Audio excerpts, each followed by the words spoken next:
forget. Nothing gets forgiven. That's true.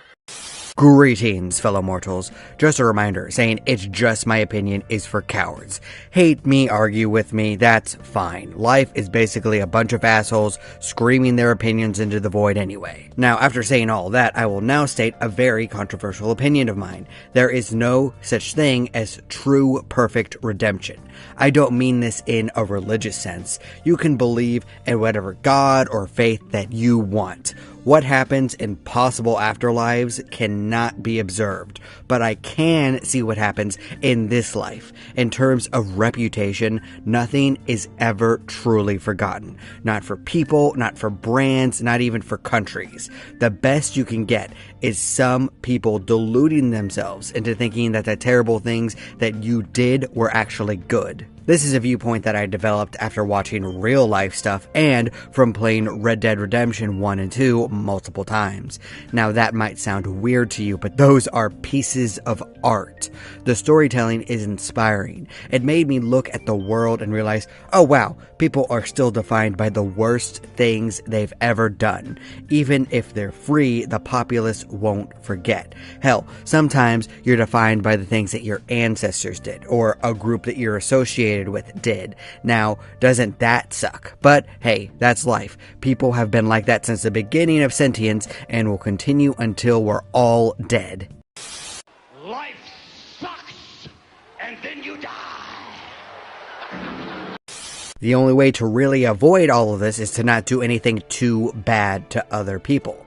I have seen this in my personal life too. Oftentimes I view people based on the worst things that they have ever done to me.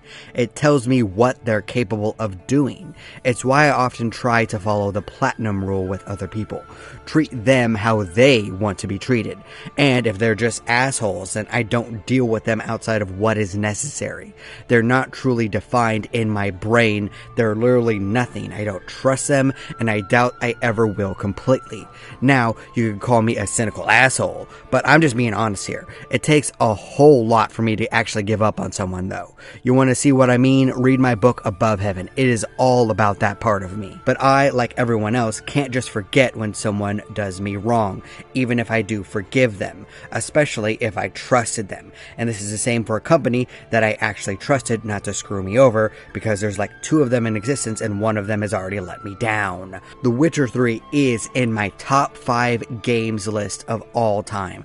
I adore almost everything about it. You can ask my wife, and I was more hyped for Cyberpunk 2077 than anything before or since, because I don't care about the tech or if it had the most mind-blowing gameplay I've ever seen.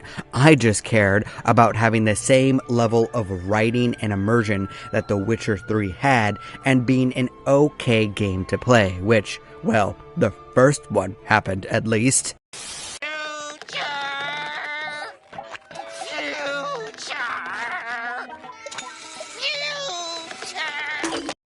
Because, oh my god, the way Cyberpunk ran when it first came out and every single version was unacceptable. No, there were no good versions. I have seen so many clips from even high-end PCs that were just garbage. Stop gaslighting yourself because you like the game now and because the writing is phenomenal. It was a broken game that could barely function.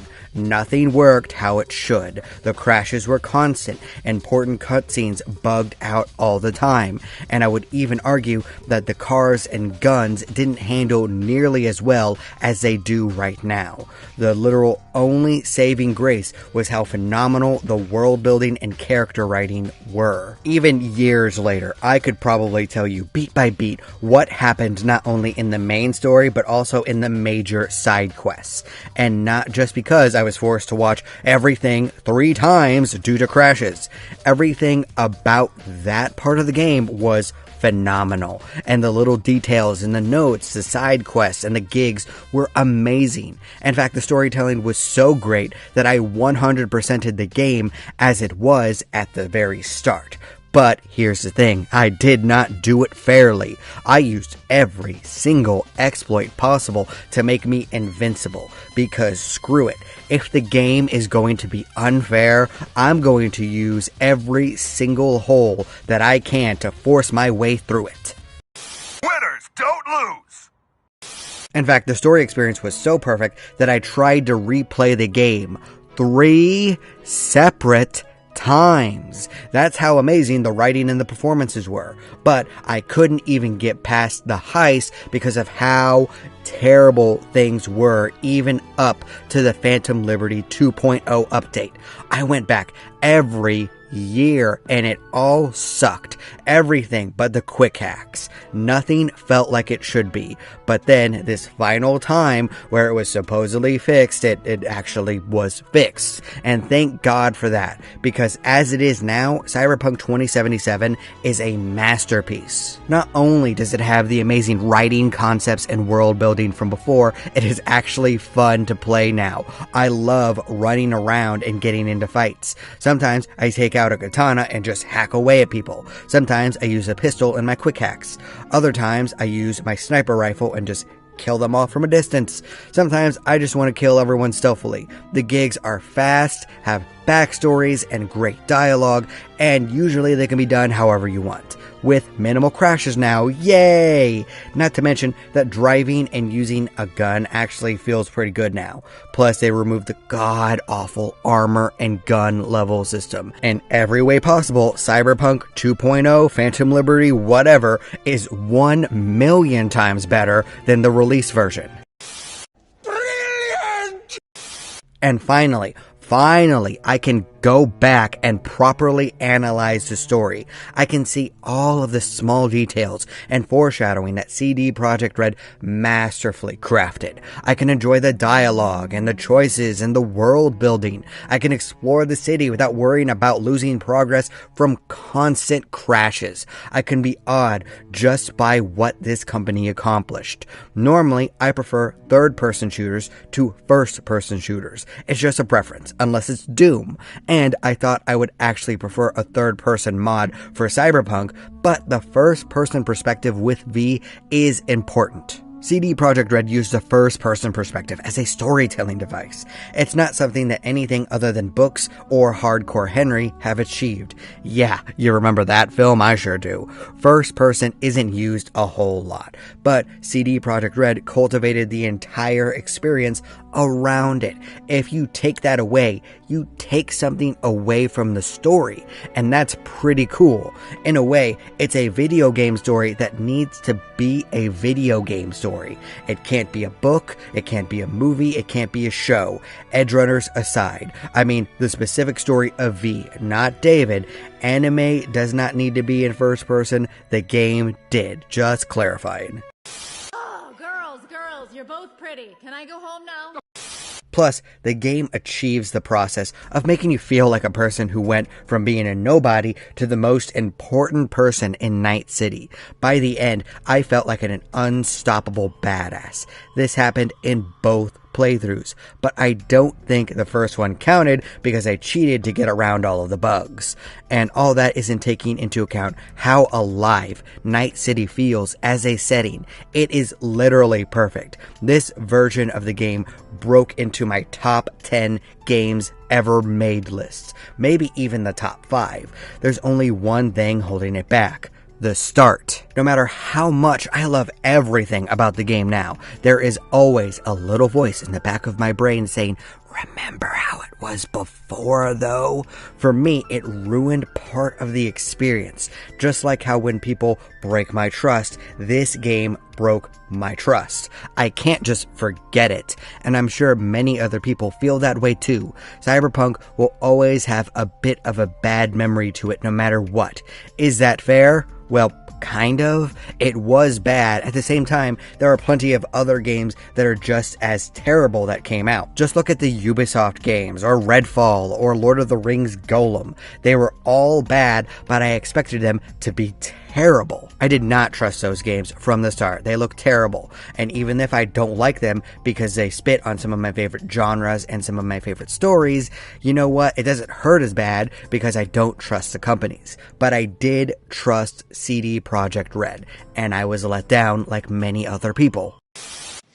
I trusted you. God, I trusted you, you bastard! I trusted you! Have they made it up to me since then? Yes, absolutely.